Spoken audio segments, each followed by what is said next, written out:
Everything you need is already inside of you. The world would not be what it is without you. When we begin to create change within us, we begin to create change in the world around us. Your journey to becoming your best self as the whole person starts right now.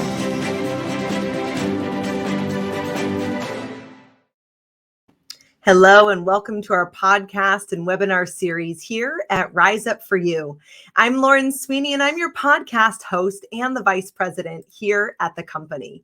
Today's guest is going to talk about money. Yes, it's going to be phenomenal. Her name is Ann Lester. She comes to us from New Jersey. And let me tell you just a little bit about her. She spent the last 20 years as the head of retirement solutions for JPMorgan Asset Management. Media coverage includes CNBC, Bloomberg, WSJ, NYT, and Barron's, which featured Ann on their cover. Congratulations. Her policy work includes testifying for the US DOL and the SEC. With AARP, she co-founded Aspen Leadership Forum on retirement savings to find breakthroughs to far-reaching problems of inadequate savings. Today, she's going to talk to us about saving, retiring, and all of the things in between. So before you get fuzzy or triggered, let's bring Ann on to our podcast to talk about money mindset. And we're excited to have you on the show. Well, thanks so much for having me. It's great to be here. Absolutely. So how did you get interested in the financial world? Where did you start? Oh, that's a great question. And it actually started when I was a kid, which is not probably what most people say. And it's not because my parents or grandparents taught me how to invest. It's because I read some financial thrillers that were written in the 70s, and that just kind of piqued my interest. And so, I thought about banking as some incredibly cool, glamorous thing that I wanted to explore, which, the reality is a little different, but it was enough to get me interested in the subject and pursue it, when I finished graduate school. So that's how I got involved to start. Amazing. When you first started, did you ever think you'd have the kind of success that you've had and worked with the individuals and the Wall Street people and everywhere in between? No, not at all. And I guess one of the things that maybe is a little different about the way I organized my career is that I actually didn't really organize it. I back to the theme of your podcasts, I really did stuff that I thought would be fun. And really, I just kept thinking, well, that sounds like a fun problem to solve. Let me see if I can solve it. And that's kind of how I built my career. And it really is I don't want to call it an accident because I don't think that's fair, probably to me or the people around me, but it really was a series of happy coincidences, maybe that you do the groundwork and you are well prepared. And then when something sparks, you're ready to take advantage of it. And I guess that's how I would describe it. But no, I never would not have projected this as my career trajectory 20 or 30 years ago. That's for sure. Yeah, absolutely. What do you feel like you're most passionate about? If you could have the mic, which you have right now. Exactly. What do you feel like, if only people knew? Or let me talk to my, self 20 years ago. When it comes to money, what would you say? That time is the single most powerful thing that you have to build long-term financial success when you're young. So to my 20-year-old self or my 23 and 25-year-old kids, it is please take advantage of time, because the money that you save in your 20s and 30s is going to be the money that lets you live a rich and fulfilled, rich in not material things, but rich in choices. The money that you save when you're 20 and 30, you will have to save 6 times as much in your 50s and 60s to have the same impact. So it's an incredible gift. And I just want people, it's such a nerdy thing to say, but I really want people to understand the power of compound returns. And it's something that is so slow to build. You don't see it change day in, day out, or week in and week out, or year in, year out. You really need 20 or 30 years to see the power of it. But suddenly, boom, it's your money is making more money for you. But it's a slow process. And that's what I think is so hard to see in your 20s and 30s. Absolutely. Talk to me about money mindset and what you've seen working with clients and companies and large organizations and all of it in between. How do you think that we hinder our own movement, scarcity, and abundance? So I really have spent most of my career before I retired working with companies and corporations designing and managing mutual funds to help people save for retirement, and target date funds specifically, which are the sort of most commonly held thing now in 401k plans. And for me, one of the most interesting light bulb moments was, for my own savings journey, and I will just confess right now, I was and possibly still am a terrible saver. So maybe my getting interested in this was also partly like, why can't I do this? This shouldn't be so hard. But for me, a big light bulb moment was understanding that it's not a moral failure, right? If you're struggling to save or stick to your budget, it's not because you're lazy or you're stupid or you're bad. And I think so many of us carry value judgments around ourselves when we don't measure up to some fantasy about how, we should be behaving. And this is true for people who are, I'd call comfortable or affluent, as well as people who are really, struggling to make the rent in an apartment that's livable. It's true up and down the income spectrum. And for me, what the light bulb moment was seeing that our brains are not wired to help us do hard things. Right? And by hard things, I mean pay ourselves in the future before taking care of something that you want right now. I mean, this is the classic example of the hotel minibar, right? Why would you spend $6 or $8 or $10 on a can of soda in your hotel minibar when you can walk downstairs and buy one for $2.50, right? Or $1 or something. But, there it is. It's convenient. I don't want to have to get out of my pajamas and put something on and go downstairs, right? So you hit the easy button. And for some of us, savings is something to do after we've taken care of our immediate wants and needs, what we want right now. And so to me, the big breakthrough was, that's not a moral failure. I'm not lazy, right, for wanting the can of Coke right there and not having to, take off my pajamas and get dressed again. It's actually human nature. And so what you have to do is, I think many people have to acknowledge that that's the way we're wired.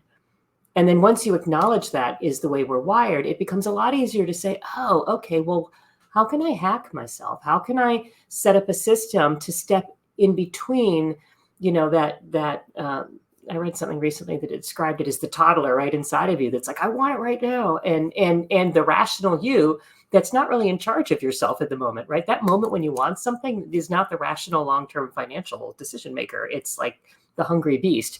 So it's really about acknowledging that and figuring out for you personally what you can do to step in between that moment. Absolutely. I love when you talk about hacks, and we talk about it in terms of confidence and building our leadership, building our emotional intelligence. We also relate to it as, we're a whole person. And so our health, our money, our romance, our career, they all go together because we're not in a silo. And when we have an abundance of mindset, it affects all areas. It affects our money, it affects our health, our career, our self-worth, all of it. And so what can we do to make it easier so that our monkey brain, as you're saying, doesn't just go to the easier thing, which doesn't serve us long term? And I also hear, Anna, what you're saying, that compassion for ourselves, because it is human nature. I would like that we want the easy button. That's just human nature. And a lot of us are extraordinary and don't hit the easy button all the time. But there are times when we do need it to be easier. We don't have a lot of capacity. So there's also that. Would you say that you've helped a lot of your clients as well and people with their money and making it automatic? How can we make it easier so we're not using as much grit and willpower? So something the 401k plan did, and this is something I've been a huge advocate of and certainly integrated into everything I did professionally, was to automatically sign people up. So, once upon a time when I joined my employer in the States in 97, I was given this 5-inch stack of paper and said, here's your 401k plan documents. Please read them, decide what you want to do, fill it in, and give it back to us. Okay, so there's so many steps there that people drop out of. The whole concept of UX, user design and design interface, and how do you keep somebody on a journey was literally didn't exist. So these things were incredibly painful, tiny print, really complicated mumbo jumbo. And it involved you making a sacrifice, taking some of your money away from yourself once you'd already started getting a paycheck, because of course you'd already started working by the time they gave you this, huge stack of paper.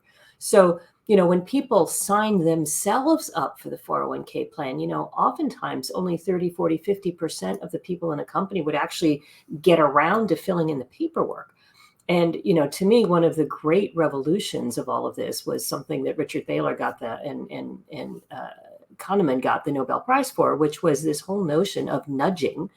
And instead of making it that you have to opt in or sign up for a 401k plan, you had to opt out. And so most people who go to work now and have a 401k plan at work, their employer, when they start working, automatically signs you up. So you don't have to do anything. So this notion of automation, right? When you're lucky enough to work for an employer that offers a 401k plan, and about half of all employers do, about 2/3 of American workers work for a company that has a 401k plan. If you're one of those people, check and make sure you've been defaulted. And then check and make sure that they're taking enough out of your paycheck, because sometimes companies will only default you in at about a 3% savings rate. You really need to get that to 10 to 15% over time to be able to really build a robust portfolio for retirement. But the trick is getting in automatically. And if you don't have that at work, you need to do it for yourself, right? And that is, again, a little higher hurdle. It's a little harder to start. You've got to find the online account. You've got to set that up. But if you make it automatically come out of your paycheck, you've reduced one of the greatest barriers to savings, which is having to decide in the moment, do I want to save or do I want to go on vacation? Or I know both. which one I tend to pick. Well, see, the both is maybe not going to be reality for some people, Sure. right? So Sure. Now, what about, we have a lot of entrepreneurs. We do have a lot of leaders, executives, and CEOs that listen to our show, but also a lot of entrepreneurs that work for themselves. right. And of course, they can, talk with their tax accountant and their retirement specialist and all of that, and work on their SEP IRAs, et cetera. What would you say that you've seen working with entrepreneurs as well can be a hurdle just in the abundance of growing their client base? And yes, savings important and all of that, but let's talk with that as well, that money mindset of attracting. So I think when you think about building a business, I think this phrase is applicable to a lot of things in our life, and it's I think very relevant here. This notion of putting your own oxygen mask on first is a really important one. And I remember when I first became a mother, kind of being horrified at the thought of taking care of myself before I would take care of my child. And you stop and think about it, and you go, well, that's because if I don't put my mask on, I will asphyxiate and not be able to help my kid, right? So they may be alive, but then what, right? So I guess I would say the same thing here. If you're building a business, and man, it's hard when you're in that scramble phase, right? And you tend to put everybody's needs in front of yourselves, and you're scrambling, trying to build. There's a lot of research that shows that the more financially stressed you are, if you'll pardon the language here, the stupider you become. Like being under stress in general, and financial stress in particular, really reduces your capacity to make good decisions. And so you get into this very negative spiral. So I guess, one thing I would say is, to the extent that you can, if not manage to set aside long-term financial stability while you're in that, certainly early phase of building your career or building your business, be sure you've got a cash cushion, right? Or if not a cash cushion, a strategy for what you're going to do and how you're going to manage cash flow to take you through a lean 6 to 12 months. And, the standard advice for people with emergency savings is 3 to 6 months. I think that's a pretty good number for people who are getting a W-2 paycheck from an employer in a stable industry. 3 to 6 months, especially in today's job market, is, not a terrible amount to save up. But as the economy maybe gets a little rockier, as the job market maybe becomes a little tougher at some point in the future, or if you're depending on yourself, and you've got very lumpy cash flow, right? You've got a very lumpy business. You're in the business of getting contracts, getting deals, right? You really need that cushion to be more robust. And maybe it's hard to scrape together that actual 12 months sitting in a savings account of living expenses, but you can get creative about that too. You can have that money set aside and then put a loan on top of that. There are different ways you can work with, your banking team or your financial advisor, if you have one, to manage that liquidity, to make sure that you never find yourself at that terrible place where you literally have put your house on the line or are risking personal bankruptcy because you couldn't manage that trade-off. And I think that'll make you a better business person too, because you will have more room in your head to manage. Yeah, it goes back to the capacity. We work with a lot of leaders about emotional intelligence, and there's been a lot on our plates, especially the last couple of years during the pandemic and everything. And so the more that we can find peace and create that space, that energy does matter. Talk to me, Anne. I know you said that when you first started out on this journey, you never thought you'd have the wild success that you've had. What were some moments when you almost maybe gave up, or was it difficult being in the financial world as a woman? I have to say, I don't know if it's because I grew up basically with two brothers, and, I guess I've always been really comfortable. Maybe I was a bit of a tomboy growing up, but I never really felt like being a woman was an obstacle or even a sort of positive or negative. And maybe it's just because I chose, you bring your own energy with you. And I'm absolutely not saying that your energy can create a hostile situation, because that's absolutely not true. Sometimes they just exist, and you're targeted because you're a minority, because you're a woman, who knows what, because somebody thinks you don't look the way they want you to look, whatever sex or gender or race you are. But I do think that I was very fortunate, I guess, to be in teams, to be with people that, for sure, I can look back and point out moments when I would say something, and then, 30 minutes later, a guy would say the same thing, and everybody go, "Oh, that was a great point." And I'd be like, whoa, I just said that 30 minutes ago.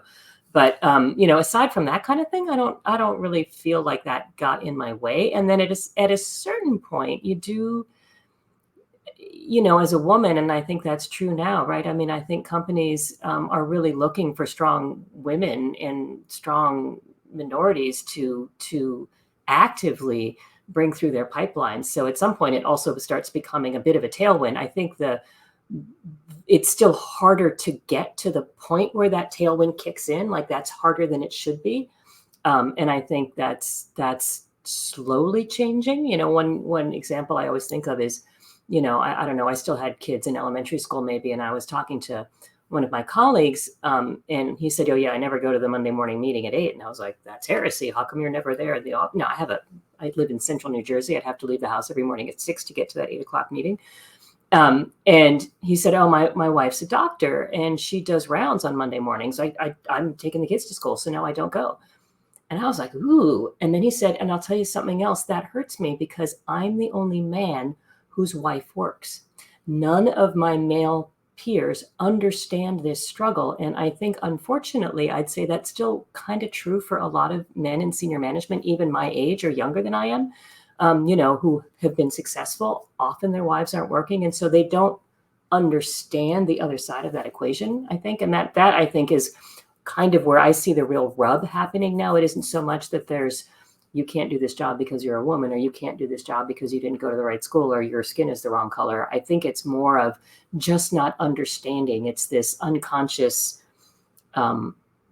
lack of empathy. You use the word empathy and understanding of what it's like to be in somebody else's shoes, that I think is still sadly too prevalent.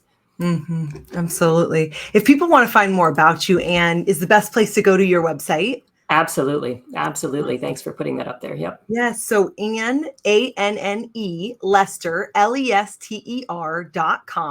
You can find all the money mindset and how to save, how to retire, and how to just grow as an individual and a leader. Well, we love to ask a closing question, Anne, and that is, what does Rise Up for You mean to you? I think it means owning your stuff, so to say. I don't know how PG we need to keep this webcast, but like, it means owning your stuff, and I think that the more you understand what motivates you, the more you understand what your own biases are, the more you understand My mom used to talk about the gunny sack, right? That's a very North Dakota phrase, perhaps. But like, what are you hauling around with you that you'd like to shed? The more you're aware of those things, the more you're able to step in to what you are capable of and help other people step up with you. That's what it means to me. Oh, I love that. Well, thank you, Anne, for being on our podcast. I appreciate it so much. Well, thank you. Absolutely. Such a good topic. We could talk forever about money mindset. We thank you for listening to the Rise Up For You podcast. If you are looking for some more support, perhaps some coaching, or you want to know about our public speaking course, be sure to head on over to riseupforyou.com and check out all that we have to offer. Until the next time, Rise Up For You.